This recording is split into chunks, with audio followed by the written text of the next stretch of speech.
पंचांग के अनुसार हर साल कार्तिक मास के शुक्ल पक्ष की चतुर्थी तिथि के साथ छठ महापर्व का आरंभ हो जाता है, जो सप्तमी तिथि को सूर्य को अर्घ देने के साथ समाप्त हो जाता है। इसमें सबसे मुख्य षष्ठी तिथि का माना जाता है। इन दिनों में सूर्य देव की पूजा करने का विधान है। यह पर्व मुख्य रूप से बिहार, पूर्वांचल में मनाया जाता है। इसके अलावा देश के अलग अलग राज्यों से लेकर विदेशों में भी इसकी काफी धूम देखने को मिलती है। छठ पूजा को सबसे कठिन व्रतों में से एक माना जाता है, क्योंकि इस दौरान कठोर नियमों का पालन करके करीब 36 घंटे तक माताएं निर्जला व्रत रखती हैं। यह व्रत माताएं अपनी संतान की लंबी आयु, अच्छे भविष्य, रोग मुक्त जीवन और सुख समृद्धि के लिए रखती हैं। तो चलिए श्रोताओं, जानते हैं कि ये 4 दिनों तक चलने वाला पर्व कब से आरंभ हो रहा है और इसके साथ ही हर एक दिन का क्या महत्व है। दोस्तों, कब है छठ पूजा? अगर ये बात करें तो मैं आपको बता दूं, कार्तिक शुक्ल षष्ठी तिथि के साथ छठ पूजा आरंभ होती है।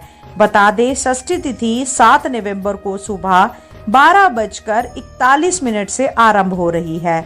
8 नवंबर को सुबह 12:35 पर यह समाप्त हो रही है। इसके अनुसार उदय तिथि के आधार पर छठ पूजा जो है वो 7 नवंबर को है। इस दिन शाम के समय सूर्य को अर्घ दिया जाएगा। अगर बात करें नहाए खाए की, तो मैं आपसे बता दूं कि नहाए खाए 5 नवंबर को है और कार्तिक मास के शुक्ल पक्ष की चतुर्थी तिथि को नहाए खाए होता है। छठ पूजा के पहले दिन नदी, तालाब और पवित्र जल में स्नान करते हैं। इसके साथ साथ सात्विक भोजन भी ग्रहण किया जाता है। छठ पर्व स्वस्थ, सुखी और समृद्ध जीवन के लिए सूर्य से आशीर्वाद लेने के लिए किया जाता है। ऐसा माना जाता है कि सूर्य के प्रकाश से विभिन्न रोगों और स्थितियों का इलाज होता है। इसका उपचार प्रभाव है जो बीमार लोगों को काफी लाभ पहुंचा सकता है। योगिक दर्शन की माने तो कुछ शारीरिक और मानसिक परिस्थितियों में आपके शरीर को एक विशेष तरंग धैर्य के सौर विकिरण के संपर्क में लाने से भोजन और पानी की बजाय सूर्य से जीवन के लिए आवश्यक ऊर्जा का अवशोषण बढ़ सकता है। इसीलिए भक्त या जो व्रत रख रहे हैं छठ पूजा के दौरान ठोस या तरल भोजन करने से परहेज करते हैं और सूर्य अस्त और सूर्य उदय से समय भगवान सूर्य को अर्घ अर्पित करते हैं। यह व्रतियों को उनके शरीर में नियमित रूप से प्राणिक गतिविधि बनाकर उन्हें एक शांत मन और शरीर प्रदान करके एक ब्राह्मणीय बिजली घर बनाता है। छठ पूजा का मुख्य उद्देश्य व्रतियों को मानसिक शुद्धता प्राप्त करने में मदद करता है और त्योहार में अत्यधिक स्वच्छता बनाए रखने की आवश्यकता होती है। छठ पूजा में अनुष्ठान भक्तों को जैव रासायनिक परिवर्तनों से गुजरने में मदद करते हैं, जो उनके शरीर और दिमाग को शुद्ध करते हैं। छठ पूजा पर काफी सारे उत्सव बनाए जाते हैं। इसमें स्नान, सूर्य को अर्घ, भजन, कीर्तन, आरती, मेले आदि लगे होते हैं। प्रथम दिन की अगर बात करें नहाए खाए की, तो यह तिथि कार्तिक या चैत्र शुक्ल चतुर्थी है और दिल्ली में सूर्यास्त का समय 5:33 पर और पटना में सूर्यास्त का समय 5:06 पर रहने वाला है शाम के समय। छठ व्रत का प्रथम दिन, जिसे नहाए खाए के नाम से जाना जाता है, इस दिन सर्वप्रथम घर की सफाई कर उसे पवित्र किया जाता है। उसके उपरांत व्रती अपना निकटतम नदी आदि या तालाब में जाकर स्वच्छ जल से स्नान करते हैं। व्रती इस दिन सिर्फ एक बार ही खाना खाते हैं।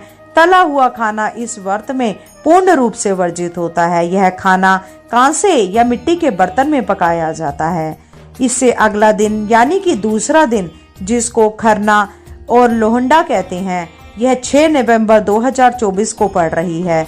इसके अनुसार अगर दिल्ली की बात करें तो दिल्ली में सूर्यास्त का समय 6 नवंबर को 5:32 पर रहने वाला है और पटना में सूर्यास्त का समय 5:05 पर रहने वाला है।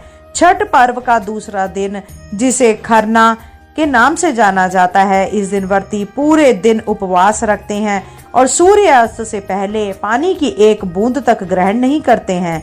शाम को चावल, गुड़ और गन्ने के रस का प्रयोग कर खीर बनाई जाती है। इन्हीं दो चीजों को पुनः सूर्य देव को नैवेद्य देकर उसी घर में एकांतवास करते हुए ग्रहण किया जाता है। सभी परिवारजनों, मित्रों एवं रिश्तेदारों को प्रसाद स्वरूप खीर रोटी दिया जाता है। इस संपूर्ण प्रक्रिया को खरना कहते हैं। इसके उपरांत व्रती अगले 36 घंटों के लिए निर्जला व्रत धारण कर लेता है। मध्य रात्रि को व्रती पूजा के लिए विशेष प्रसाद रूप में ठेहुआ नामक पकवान बनाते हैं। अगले दिन की बात करें, यानी कि तीसरा दिन संध्या अर्घ का समय होता है। यह है 7 नवंबर को, जो कि तीसरा दिन पड़ रहा है। तिथि चैत्र शुक्ला षष्ठी और कार्तिक शुक्ल षष्ठी तिथि पड़ रही है। दिल्ली में सूर्यास्त की अगर बात करें तो 7 नवंबर को 5:32 का समय रहने वाला है और पटना में सूर्यास्त का समय 5:04 के समय रहने वाला है। छठ पूजा का तीसरा दिन, जिसे संध्या अर्घ या अस्ताचलगामी सूर्य को अर्घ के नाम से जाना जाता है, पूरे दिन सभी परिजन मिलकर पूजा की तैयारियां करते हैं।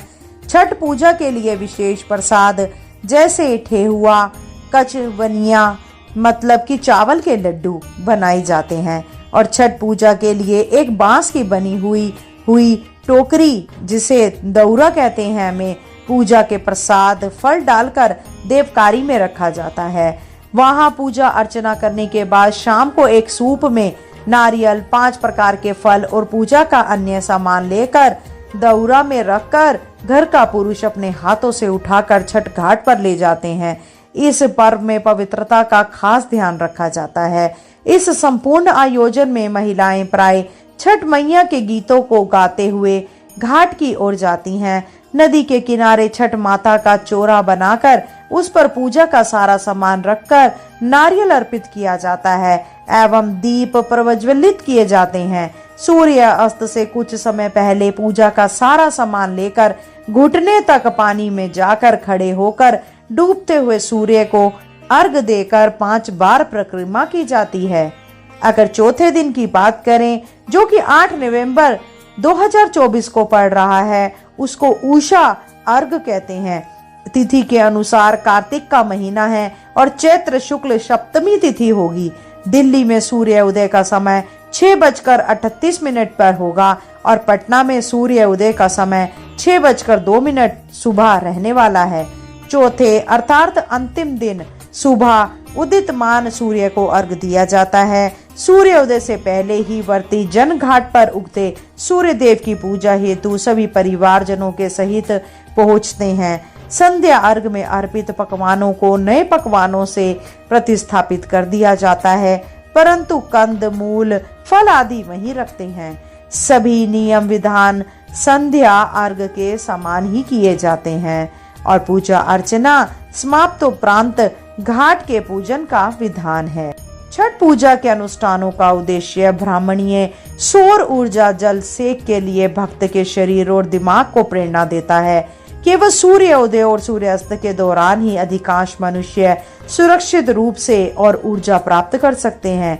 यही कारण है कि छठ पूजा के त्योहार में देर शाम और सुबह जल्दी सूर्य को अर्घ देने की परंपरा है। प्राचीन काल में ऋषि उसी तरह की प्रक्रिया का उपयोग कर रहे थे, जैसे हम छठ पूजा के दौरान किसी भी प्रकार के ठोस या तरल आहार के बिना करते थे। उसी तरह की प्रक्रिया के मदद से वे भोजन और पानी के बजाय सीधा सूर्य से जीवन के लिए आवश्यक ऊर्जा को अवशोषित करने में सक्षम थे। अगर हम फायदे की बात करें तो छठ पूजा प्रक्रिया के बहुत से फायदे हैं। छठ पूजा की प्रक्रिया भगत के मानसिक अनुशासन पर केंद्रित है। इसका उद्देश्य भक्त को मानसिक शुद्धता की ओर ले जाना है। कई अनुष्ठानों की मदद से छठ व्रत सभी प्रसाद और पर्यावरण में अत्यधिक स्वच्छता बनाए रखने पर केंद्रित है। इस त्योहार के दौरान एक चीज जो सबसे ऊपर रहती है वह है साफ सफाई। यह मन और शरीर पर एक महान विषहरण प्रभाव डालता है, क्योंकि इसके परिणाम स्वरूप जैव रासायनिक परिवर्तन होते हैं। 36 घंटे के लंबे उपवास से शरीर का पूर्ण विषहरण होता है।